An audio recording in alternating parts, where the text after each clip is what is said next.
Международные тренеры обучат полицейских Алматы переговорам с митингующими. Инициатором проекта является член Национального совета общественного доверия, глава Общественного совета партия за права человека Жемис Турмагамбетова. Во время круглого стола Нацсовета она сообщила, что разработала проект переговорная полиция и с прошлого года пытается внедрить его. С приходом нового руководства Алматы, общественницы пообещали запустить проект в пилотном режиме за счет средств местного бюджета. В случае, если проект покажет свою успешность, то его масштабируют по всей республике. Жемис Турмагамбетова отметила, если раньше в отношении митингующих применялись жесткие меры, то сейчас полицейские ведут себя более сдержанно. Это можно было наблюдать по последним митингам, прошедшим в Алматы и столице. Переговорная полиция – мировой проект, внедренный многими странами. В рамках проекта в развитых странах готовят специальную группу полицейских для проведения переговоров с митингующими. В числе переговорщиков не только сотрудники правоохранительных органов,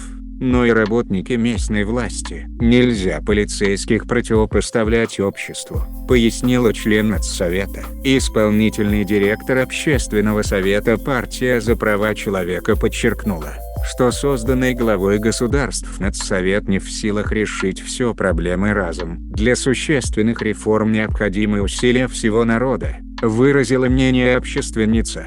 Что такое Национальный совет общественного доверия? Национальный совет общественного доверия при президенте Казахстана – консультативно-совещательный орган. Основная цель его деятельности – выработка предложений и рекомендаций по актуальным вопросам государственной политики. Ожидается, что будут широкие обсуждения с представителями общественности, политических партий, гражданского общества. 17 июля президент Казахстана Касым-Жомарт Токаев утвердил состав Национального совета общественного доверия, а также положение о новом органе. В Нацсовет вошли 44 человека. На этом у нас все. Кому понравилось, ставим лайк, подписываемся на канал, жмем на колокол, чтоб не пропустить новое видео. Всем пока-пока.